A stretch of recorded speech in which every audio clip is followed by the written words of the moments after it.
សួស្តីបងប្អូនទាំងអស់គ្នានេះគឺជាគ្រឿងសម្រាប់ស្លការីនំបញ្ចុកនៅក្នុងថ្ងៃនេះមានចំនួន11មុខមានដូចជាខ្ទិះដូងគ្រឿងបុកខ្មែរគ្រឿងការីគ្រាប់ម្ខាក់សាតេកាពិម្ទេសឆ្អើរសណ្តែកដីហើយយើងមានឆ្អឹងជំនីជ្រូកចំនួន1គីឡូឈាមមាន់និងបន្លែចំនួន5មុខដូចជាត្រប់វែងការ៉ុតខ្ទឹមបារាំងដំឡូងជ្វានិងសណ្តែកគួរឥឡូវនេះយើងឈានចូលដល់របៀបចម្អិនវិញម្ដងយើងធ្វើការលាងសណ្តែកដីទុកមួយអន្លើបន្ទាប់មក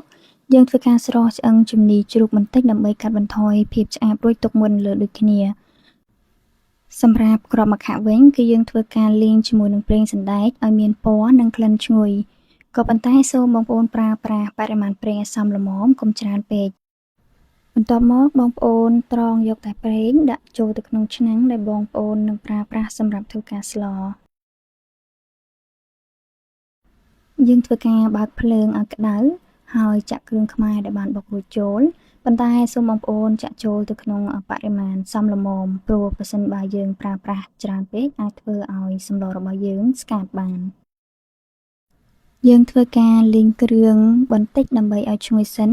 បន្ទាប់មកធ្វើការដាក់ម្ទេសឆ្អើរដែលបានចិញ្ច្រាំរួចចូលដើម្បីលីងជាមួយគ្នាឲ្យមានក្លិនកាន់តែឈ្ងុយដាក់ខ្ទិះដូងដើមចូលបន្តិច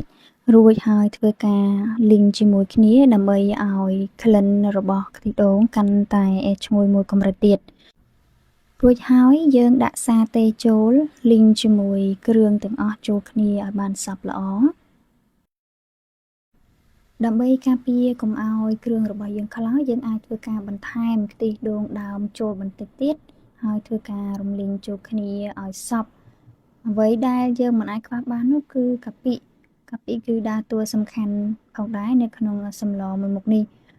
បងប្អូនអាចប្រើប្រាស់ក្នុងបរិមាណសមល្មមបានហើយព្រោះប្រសិនបើបងប្អូនប្រើកាពិច្រើនពេកអាចធ្វើឲ្យសម្លរបស់យើងប្រៃបាន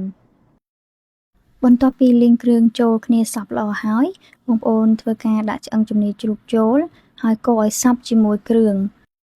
រួចសឹមដាក់សណ្តែកដីលីងចូលហើយកូរឲ្យសព្វជាមួយគ្នាម្ដងទៀតហើយគ្រឿងសំខាន់ចុងក្រោយដែលមិនអាចខ្វះបាននោះគឺជាគ្រឿងការីរបស់យើងនេះឯង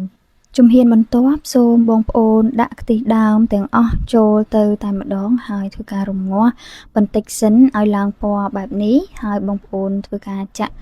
ទឹកខ្ទិះទី2ចូលទាំងអស់តែម្ដងចាឥឡូវនេះឃើញថាសម្លការីរបស់យើងគឺមានពណ៌ល្អហើយនឹងក្លិនឈ្ងុយមែនទែនឥឡូវនេះយើងធ្វើការដាក់ឈាមមាន់ដែលបានកាត់ជាដុំរួចចូលហើយយើងគ្របមឹងរងាស់បន្តិចឲ្យសាច់និងគ្រឿងចូលជាតិជាមួយគ្នាបន្ទាប់មកចាំយើងដាក់បន្លែដែលយូររលួយមានដូចជាដំឡូងជ្វានិងការ៉ុតជាដើមនៅពេលដែលដំឡូងបារាំងនិងការ៉ុតហុយល្មមហើយយើងអាចធ្វើការថែមបន្លែផ្សេងៗទៀតចូលបានមានដូចជាសណ្តែកគួរខ្ទឹមបារាំងក៏ដូចជាត្រប់វែងចូលហើយបន្តរំងាស់មួយរយៈពេលទៀតដើម្បីឲ្យវាផុយទម្រាំសម្លរបស់យើងឆ្អិនល្អឥឡូវនេះយើងងាកមករៀបចំបន្លែសម្រាប់ធ្វើជាល្បាយនំបញ្ចុកវិញម្ដងមានដូចជាជីត្រយូងចេកត្រសក់ក្រូចឆ្មាក៏ដូចជាម្ទេសផងដែរ